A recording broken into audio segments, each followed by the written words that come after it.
Hoje a gente está aqui com o Leovaldo Bonfim, ele que é diretor da Primeira Regional de Saúde de Paranaguá, da Secretaria de Estado da Saúde, é servidor de carreira desde 2010, tem especialização em gestão hospitalar, em gestão de saúde e também em vigilância em saúde. Leovaldo, obrigada por ter aceitado o nosso convite. Seja muito bem-vindo aos estúdios da Ilha do Mel FM. Eu que agradeço o convite. Muito bom dia aos ouvintes aí da rádio Ilha do Mel FM. Bom dia, Luísa. Bom dia, Mauro Júnior. E bom dia, Alex. Bom dia. Estou à disposição para trazer aí algumas informações para a nossa população. Diretor, então a gente pode começar essa entrevista fazendo uma avaliação sobre a situação de saúde aqui no litoral do Paraná, nesse início de 2025. Como que está a demanda? Existe algum aumento na demanda por atendimento nas unidades de saúde? Sim, nós estamos em plena temporada de verão, né? Obviamente que esse aumento do fluxo de pessoas oriundas de outras localidades aí do estado, né, de fora, acarretam, né, um aumento na procura de atendimento em saúde. Para a população em geral, assim, que procura os atendimentos, não houve, sim, uma alteração muito grande. A população foi atendida, não foi possível sentir, né, alguma dificuldade. Porém, na gestão, a gente sentiu muita dificuldade, porque nós tivemos aí a troca, né, de gestão de prefeitos e secretários em boa parte dos municípios aqui do litoral, acho que somente 2 que mantiveram a mesma legislatura. Então, isso trouxe alguns desafios para que a gente pudesse não deixar a população sem atendimento, né? Então, a gente precisou prestar um apoio bem maior em alguns municípios. Teve alguns que tiveram a transição, né, a equipe da transição, outros não tiveram, isso dificultou bastante. Quem entrou estava se sentindo bem perdido com relação à situação do seu município. Então, só para ter uma ideia, né, do apoio que o Estado prestou nesse final de ano, né, entre dezembro e janeiro, além, obviamente, da Operação Verão, né, o município de Matinhos teve bastante dificuldade lá com maternidades, todo mundo, isso é público, né, que acabou precisando ser fechada momentaneamente por questões de falta de insumos, falta de profissionais de saúde. O Estado, então, imediatamente, né, emitiu uma resolução transferindo todos os pacientes gestantes do hospital lá de maternidade de Matinhos para serem atendidas no Hospital Regional do Litoral. Né, formação emergencial, mas uma resposta rápida do Poder Público Estadual para que a população de Matinhos não ficasse desassistida, né, com essa questão de transição. Isso durou até o dia 31 de janeiro, quando encerrou a resolução, e agora Matinhos já está seguindo com suas próprias pernas, já estão mais equilibrados. Então, nesse momento, né, de alta temporada, onde a gente recebe aqui no litoral milhões, né? Mais de 1 milhão de pessoas, a expectativa sempre em toda a temporada. Os municípios, então, têm conseguido dar conta dessa demanda, claro, né? Sendo apoiados também pelo Estado, pela Regional de Saúde. Então, eles estão conseguindo dar conta, os munícipes e os veranistas estão sendo atendidos e, além disso, também o Estado, né, veio com tendas de apoio também. Como que está funcionando tudo isso? Isso é importante aí que a população saiba, né, que o Estado investiu mais de 9 milhões em recursos financeiros, né, em dinheiro na conta dos municípios para custear, né, para dar apoio nas ações de verão até depois do Carnaval, né, para que os municípios pudessem contratar médicos, enfermeiros, técnicos de enfermagem. Foram a alocação de 3 ambulâncias, né, e mais medicamentos e materiais. E para atendimento também do SAMU, do CIAT e do PPMOA, que faz o transporte aéreo. Então, tudo isso o Estado deu em dinheiro na conta dos municípios, mais de 9 milhões para custear essas ações. Obviamente, né, que no meio desse caminho apareceu, né, acho que você vai perguntar daqui a pouco, mas a virose, que ainda obrigou o Estado a tomar mais uma ação emergencial ainda, né, depois que já tinha aí o início do ano, que foi a instalação de mais 3 tendas móveis em Pontal, Matinhos e Guaratuba, para dar suporte a esse atendimento à população local e de fora, principalmente. Bom, Leovaldo, bom dia para você, seja bem-vindo aqui aos nossos estúdios. Quero perguntar sobre a dengue, né? Porque quando chega o verão, vem aquele problema, né, dos casos que acabam se multiplicando. Quantos já confirmados aqui no litoral? Paranaguá e os outros municípios da região estão em epidemia de dengue, Leovaldo? Na verdade, epidemia não estamos ainda. Nós somos os municípios endêmicos. O que quer dizer isso? A dengue perdura, né? Entrou aqui e não saiu mais. Então, ela entra ano, sai ano, a dengue está aqui. Porque a gente não consegue mais eliminar a circulação do vírus da dengue. Ele vai mudar, tipo 1, tipo 2, tipo 3, tipo 4. Mas isso não tem mais como erradicar a dengue. Houve uma alteração importante e significativa, né, que a CESA realizou aí nesse início de ano, que é a alteração na forma de contabilização dos casos. Que antigamente nós tínhamos um período epidemiológico que ia de agosto de um ano até julho do outro ano, e a partir de agora ele está dentro do calendário, ou seja, os casos são contabilizados de janeiro a dezembro. Né? Isso para seguir um padrão já do Ministério da Saúde e que a gente possa ter um retrato mais fidedigno do que está acontecendo durante o ano. Né? Não fica aquela coisa quebrada, aí você não sabe se o ano tá melhor que o outro, se está pior. Né? Então, neste cenário que a gente, dessa alteração, ainda, se olhar de janeiro para cá, os casos não estão ainda assim considerados muito elevados, né? Existe, claro, um bom número, mas se comparar com o ano anterior, né, que deu um leve aumento, mas não é uma coisa desesperadora, né? Mas a gente tem que estar muito atento, porque a dengue, ela mata, né? A gente tem uma preocupação muito grande com a população de 10 a 14 anos que não está buscando a vacina. Né, está disponível nas unidades básicas de saúde a vacina para esse público que é muito suscetível, que não tem a imunização completa ainda para a dengue. Então, a gente está com um pouco menos aí de 60% da cobertura vacinal nesse público. Então, a gente apela para que os pais levem seus filhos aí de 10 a 14 anos nas unidades básicas de saúde para tomar a vacina, que isso garante, né, uma proteção mais eficaz contra a dengue. Outra novidade que eu quero trazer para vocês é que o Ministério da Saúde disponibilizou aqui para os municípios da região 10.550 testes rápidos de dengue, que é um bom tempo, não estava sendo mais adquirido, né? Ele acabou entrando em desuso e chegou aí na quinta-feira passada. A partir de hoje já estamos entregando aos municípios, né, para que ele possa auxiliar o profissional de saúde no diagnóstico da doença. Ele não vai dizer se a pessoa tem dengue ou não. Né? Quem vai dizer é o médico, utilizando o critério clínico epidemiológico. Né? Você não pode usar só o teste rápido, porque o teste rápido ele pode dar um falso positivo e um falso negativo.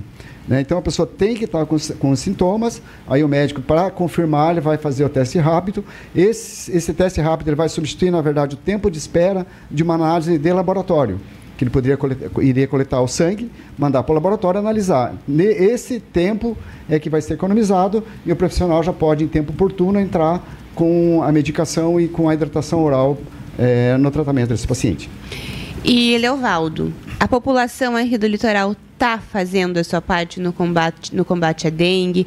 Quais que são os principais focos de reprodução do mosquito encontrados pelas equipes? Olha, assim, a gente não pode reclamar da população, sabe? Nas ruas, a gente não tem encontrado assim, quantidades significativas de criadouros, né? As equipes vão para as ruas, fazem as visitas, a população até que está colaborando. Acho que é isso que está ajudando a manter um pouco os nossos níveis de infecção de dengue, né, dentro de um patamar assim, aceitável. Né? Lógico que a gente que estuda a etiologia do mosquito, a gente sabe que ele é muito inteligente. Né? Ele vai procurar criadouros onde a gente não vê. Né, onde eles ficam mais protegidos. O exemplo, atrás das geladeiras, né, que tem aquela água parada, caixas d'água destampadas, a gente nunca vistoria as caixas d'água, né, e ele vai lá e acha, né, ele se procria. Então, assim, aqueles lugares assim, mais difíceis é onde ele está indo. Né? É isso que é a nossa preocupação, que a gente não tem uma ideia de como chegar nesses locais, a não ser a própria população fazer né, a sua investigação. Mas, assim, plantas, a equipe tem ido nas casas, não tem localizado aqueles vasos com água, né? Até porque está muito calor, nem dá tempo também da água, acho que ficar ali muito tempo. Né? Mas, assim, a gente tem sentido que a população tem feito a sua parte, o poder público tem feito a sua parte, os municípios estão colocando os agentes de endemia nas casas. Né? Isso traz um resultado muito positivo, senão a gente já estaria, pela época do ano, que nós estamos em calor e chuva desde outubro, já era para estar explodindo de casos, que era o nosso medo lá atrás, em outubro, que a gente sempre falava, olha, nós estamos aí na iminência, pela curva epidemiológica, de entrarmos num período crítico de uma nova epidemia. Graças a Deus ainda não aconteceu. Que bom, Leovaldo. Um outro assunto, até o Leovaldo já citou um pouco sobre a questão das viroses, né? Porque vivemos um surto desde dezembro e janeiro, então, foram os 2 meses aí com os casos que se multiplicaram, principalmente nas praias. Queria saber, então, de você, diretor da Regional de Saúde, o que está causando, então, esses surtos de viroses gastrointestinais aqui no litoral do Paraná? Bem, esse é perfeitamente normal nessa temporada de dezembro e de janeiro, tem um aumento nos casos de diarreia aguda. Isso sempre acontece. O que aconteceu esse ano foi um aumento exagerado, né? A gente chamou a atenção da quantidade de casos muito alta em relação a períodos anteriores, né, principalmente na região das praias, e isso começou vindo lá de São Paulo, né, a gente teve notícias dos primeiros casos aí no litoral de São Paulo, veio para o Paraná e depois foi para Santa Catarina, né. Esse surto de vírus, ele é causado pelo vírus chamado norovírus, né, que ele é bem transmissível, né, ele tem uma alta transmissibilidade, porém ele é de pouca, ele não dá muita sequela, assim, ele não dá muita gravidade. Né? Ela dura em torno de 3 a 4 dias e com o tratamento adequado, né, de não deixar o quadro evoluir para uma desidratação, né, muita água, muito líquido e aqueles produtinhos aí de recuperação intestinal que vendem nas farmácias, rapidamente a pessoa se recupera. Não tivemos nenhuma notícia de nenhum caso mais grave que a pessoa precisou ficar muito tempo internado ou que evoluiu, né, para um caso mais crítico. E, Leovaldo, quais são os principais sintomas dessas viroses? E como que a gente consegue diferenciar elas de outras doenças, como a dengue, a Covid? Porque os sintomas são meio semelhantes ali, né? Que no caso dessa virose, ele é bem específico, que ela começa, né, ou com náuseas ou com vômitos, né, isso é bem característico, e já dá diarreia. Né? Raros os casos que dá febre. Né? Que daí às vezes se dá febre que a pessoa ainda não tinha aquele contato anterior com o vírus, daí o organismo obviamente vai trabalhar para criar o anticorpo, pode dar uma febre, mas ele é bem característico, né, nesses casos do vômito e diarreia, né, que não acontece, né, já na dengue e também na Covid. Né, isoladamente, até acontece, mas junto com outros sintomas. Então, isoladamente, é bem característico de uma virose, né, que 90% são causados por esse norovírus. Leovaldo, e o momento, o agora? Os casos estão diminuindo? Esse surto de virose lá no começo do ano, agora em janeiro, já deu uma reduzida? As tendas instaladas pelo governo do estado em Guaratuba, Matinhos e Pontal do Paraná ainda estão funcionando? As tendas ainda estão funcionando, né? Porém, os casos relacionados a essa virose reduziram, sim, drasticamente. Né? Hoje, nós temos acompanhado os atendimentos nesses postos, nesses 3 municípios, diariamente, né? De Pontal, Matinhos e Guaratuba, e hoje a gente vê que os números de atendimentos clínicos realizados nesses locais é muito semelhante aos do ano passado. Né? Então, isso nos dá a certeza que realmente aquela fase, aquela explosão de casos, onde os municípios tinham de 300 a 400 atendimentos, passaram para 900, né? Isso já não tem mais, já voltou ao normal, numa média de 400 atendimentos diários. E o que a população pode fazer para se proteger das viroses? É o básico, como qualquer virose, a higienização das mãos, sempre antes das refeições, né? A gente até costuma sempre falar que as pessoas gostam de tomar banho, né, vão nessas águas aí que são impróprias, saem do mar e não lavam a mão na hora de consumir o alimento que levam para a praia. Né? E isso é uma fonte de entrada de bactérias e de vírus. Então a gente precisa higienizar as mãos, que é a única maneira de evitar que o vírus entre no nosso organismo. Bom, Leovaldo, a gente tratou aqui da dengue, falou agora dessa questão das viroses, mas e a Covid? A Covid voltou a preocupar algumas regiões do Brasil, mas e como que está a situação aqui no litoral do Paraná? Tem um aumento de casos, uma redução desses casos aqui na região? Como que está a situação atual? A gente tem olhado pelos números, né? No Paraná até tem agora um leve aumento de casos, mas aqui no litoral esse número não apareceu, né? Então nós estamos ainda naquela fase de uma gripinha, vamos dizer assim. Quando aparecem os casos, eles estão muito leves. Eu acho que a questão da vacina, ela ajudou bastante. Então não vamos dizer que não tem Covid, tem, mas ela está bem leve, as pessoas pegam sintomas leves, não precisam nem às vezes ir procurar atendimento médico, que ela já acaba, né, se dissipando sozinha do organismo. Então a gente pode dizer que a Covid está sob controle, né? Que bom. Ainda temos vacina ainda disponível para quem não tomou, ainda pode procurar. Agora chegou a Covid Baby, que estava em falta. Quem tivesse um bebezinho aí pode ir lá levar para tomar vacina na unidade de saúde, chegou. Mas não temos previsão para novas chegadas. A hora que acabar isso, o Ministério da Saúde não está sinalizando com novas remessas da Covid Baby.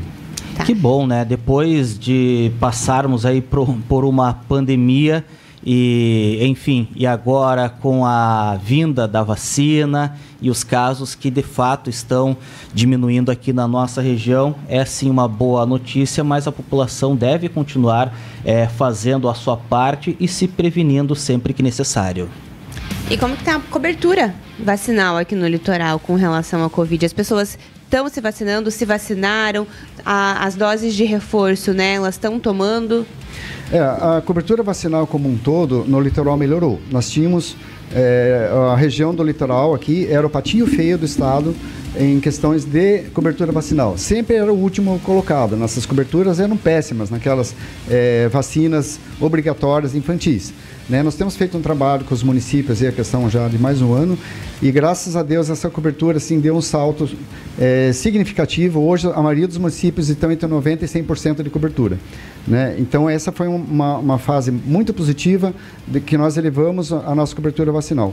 Porém, temos algumas vacinas que são mais específicas, que não são do calendário, que nós temos encontrado alguma dificuldade ainda, né, da população aceitar. Exemplo da HPV, né, nos jovens e adolescentes, que é uma vacina muito importante para a prevenção do câncer de colo de útero, e não está sendo assim muito procurado. Há uma resistência, né, de adquirir essa vacina. Qual que é a idade e quem que pode tomar, né, e a idade do público-alvo ali da vacina da HPV?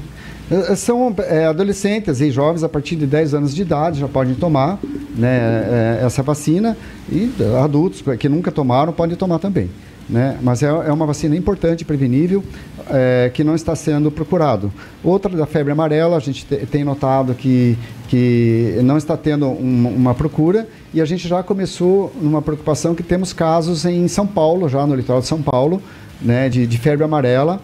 Então, como existe sempre essa onda de que começa lá, vem para o sul, a gente tem uma tendência que começa já a entrar ali para a região de Guaraxaba, né, Antonina. Então, a gente precisa que essa população procure a vacina, quem não tomou da febre amarela, ou quem já tomou aquela dose há mais de 8 anos atrás, pode ir buscar novamente um reforço. E qualquer pessoa, qualquer idade, pode procurar? Qualquer pessoa, qualquer idade, até bebês tem lá já, acho que a partir de 1 ano já pode tomar essa vacina. E eu falei também da dengue, né, que está sendo pouco procurado, né, que a gente precisa também que esse público vá até a vacina. Então, o calendário vacinal das crianças aí que serão obrigatórias abaixo de 2 anos, nós estamos, assim, vamos dizer, bem na fita, já estamos lá entre os primeiros colocados do estado, e isso é muito bom. Agora, legal. Falta só a gente fazer um pouquinho mais de trabalho. A gente fez questões extramuro ano passado, fizemos vacinação nas escolas, né? Isso deu um aumento na nossa cobertura. Mas a gente precisa ainda trabalhar mais a parceria com as escolas, né? Com a parte da comunicação, para a gente tentar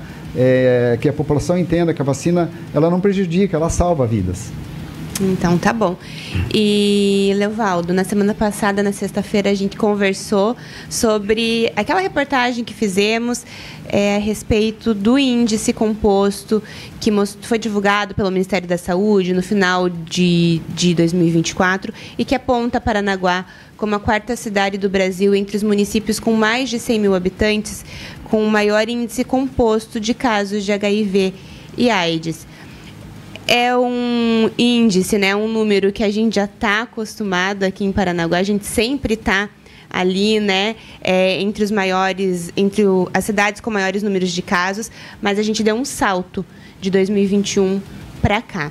Eu queria que o senhor comentasse, então, o que esses números representam na prática, por que Paranaguá tem esse índice tão alto, se existem fatores específicos que explicam essa situação.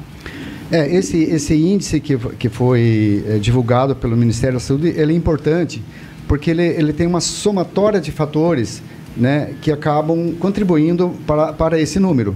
Então, a gente deixa de utilizar o número absoluto, né, de casos em relação à população, que ele pode dar uma distorcida, né, nas informações. Então, esse índice contabiliza, por exemplo, o número de crianças abaixo de 5 anos, ou óbitos também de crianças abaixo de 5 anos, com HIV. Né? Então, isso nos dá uma preocupação da gente começar a prestar mais atenção no pré-natal dessas mães, né, para que a gente não tenha essas crianças já nascendo com HIV. Não só HIV, tá? A gente tem uma preocupação muito grande nessa questão do pré-natal, que tem outras doenças, né, transmissíveis, como, por exemplo, a sífilis. Eu participo de um programa de acolhimento familiar aqui pela assistência social de Paranaguá, e nós já acolhemos 5 bebês, né, na nossa casa. Todos eles tinham sífilis congênita. Ou seja, são crianças oriundas, né, nascidas de mães com problemas sociais, né, com drogadição, né, com situação de rua, e essas crianças elas acabam nascendo com essa sífilis congênita. Né? Quando elas nascem lá no hospital regional, o hospital regional tem um cuidado com isso, já entra com a parte de antibiótico lá na UTI neonatal mesmo, a criança fica 10 dias internada, recebendo antibióticos, e depois faz o acompanhamento. Então, isso tem salvado essas crianças de um problema mais sério. Mas qual é a preocupação? Crianças que não entram com esse tratamento, né, em tempo oportuno, elas podem ter sequelas no futuro, como a cegueira, né, surdez. Então, isso é sério. Então, essa questão do pré-natal, que está associada não só a essa questão da sífilis, mas também a HIV, é o que nos preocupa. Então, esse índice demonstra que nós temos que tomar algum cuidado, né, maior na prevenção. Quanto com relação aos motivos de Paranaguá estarem com esse índice, né, a gente tem que levar em consideração que a maioria das cidades portuárias apresentam elevados números de casos de dengue. Porto de Santos, Porto do Rio de Janeiro, Porto do Rio Grande, Porto de Paranaguá. Então, é uma tendência ao alto nível, elevado fluxo de pessoas, né, que vem de fora. Aqui nós temos, infelizmente, um dado ruim, mas a gente tem que falar, uma alta prostituição, né, por causa influenciada aí o fluxo de caminhoneiros, aquela coisa toda. Nós temos aí um crescimento preocupante no consumo de drogas, né, entre aí pessoas mais jovens. Então, tudo isso acaba influenciando que a gente tenha um aumento nos casos de AIDS aqui no litoral. Leovaldo, o tratamento para HIV, para AIDS, está acessível para todos na rede pública aqui do litoral do Paraná? Sim, nós temos centralizados aqui o atendimento no CTA aqui de Paranaguá, né? Todos os casos clínicos são atendidos ali e acompanhados. Né? Onde que fica o CTA? Lá no João Paulo II. Né? Então, nós temos um nível, bastante número de pessoas que estão sendo atendidas lá, e a medicação toda era entregue lá. A partir deste mês, para poder trazer um pouquinho mais de conforto aos usuários, nós estamos descentralizando a entrega do kit de medicamento aos pacientes que todos vinham de Guaratuba, de Matinhos, de Antonina, buscar em Paranaguá.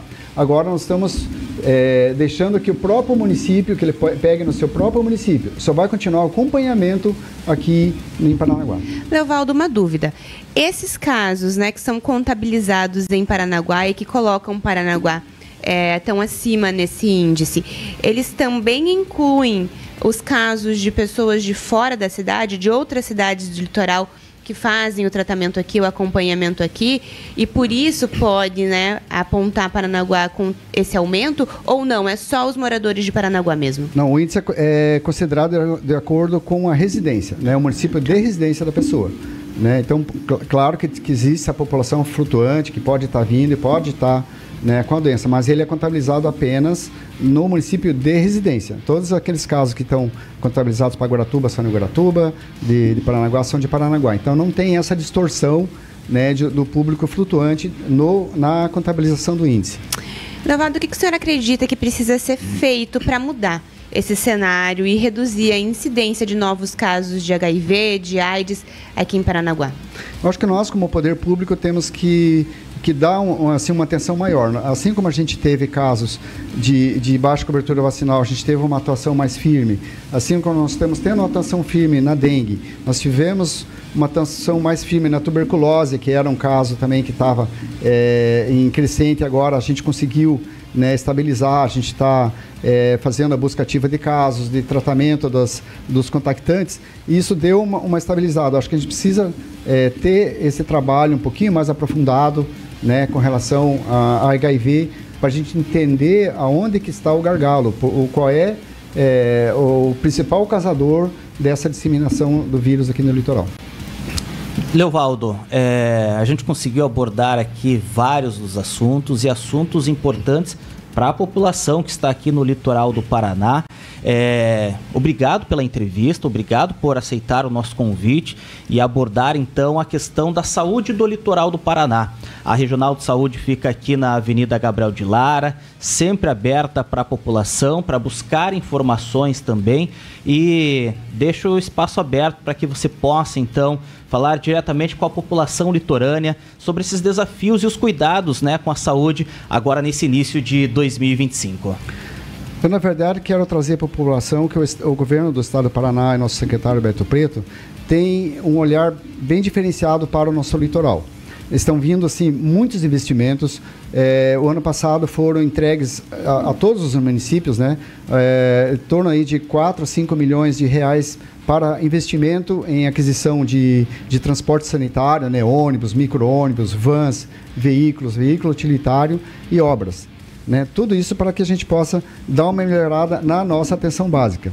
Fora isso, o governo tem investido em reformas internas do nosso Hospital Regional do Litoral para proporcionar um atendimento mais qualificado à nossa população, um pouquinho mais de conforto. Nesse momento a gente está com problemas estruturais lá de atendimento, mas assim que tiver as obras concluídas, a gente vai ter uma ampliação lá do nosso serviço. Tem previsão para a conclusão dessas obras? Na verdade, essas obras internas elas já estão acontecendo em paralelo com as outras duas que eu ia citar agora. Nós estamos aí em previsão de conclusão até maio, provavelmente, da maternidade, onde a gente vai tirar esses leitos de maternidade de dentro do hospital e colocar nessa área específica. Vai ter um aumento de leitos ali naquele hospital. Nós estamos aí em reforma, né, naquele prédio histórico onde era a biblioteca, né? O governo está gastando mais de 9 milhões de reais para reformar aquilo, para transformar num ambulatório médico de especialidades. E já estamos iniciando conversas com a FUNEAS, que é o gestor lá do hospital, para a gente definir quais seriam essas especialidades que a região está precisando, né, e que não tem, que a gente tem que acabar sempre mandando os pacientes para Curitiba. Então nós vamos priorizar essas especialidades que estão mais carentes aqui, para a gente tentar botar esse serviço à disposição da população. E além disso, o governador Ratinho Júnior anunciou aí recentemente, no mês de janeiro, recursos para a construção de um novo Hospital Regional do Litoral, em Matinhos, né, com cerca de 100 a 120 leitos, visando assim atender basicamente a população lá de Guaratuba, Matinhos e Pontal, né, para desafogar um pouquinho esse hospital de Paranaguá, que ficaria com Paranaguá, Antonina, Morretes e Guaraxaba. E esse hospital estratégico em Matinhos, né, vai ficar facilitado o acesso, porque vai ter a duplicação, né, da rodovia de Pontal até Matinhos, e teremos a obra da ponte de Guaratuba. Então ele vai ficar assim, acho que na questão aí de 2, 3 anos, nós teremos assim um salto muito grande de atendimento aqui no litoral, principalmente para essa população aí das praias, né, que está crescendo bastante. A gente tem observado pessoas que vindo de fora para morar aqui, se aposentam, quer vir para o litoral. Então nós temos um crescimento muito grande de pessoas que estão residindo agora no litoral, deixando das suas residências serem temporárias. Excelentes notícias, né, Alex? Com certeza. Leovaldo, obrigado mais uma vez, um ótimo dia de trabalho para você e para toda a equipe lá da Regional de Saúde. Obrigado a vocês também, e, né, uma saudação aí aos nossos ouvintes aí, que sempre prestigiam, né, o programa de vocês. Rede Notícias. A notícia como ela é.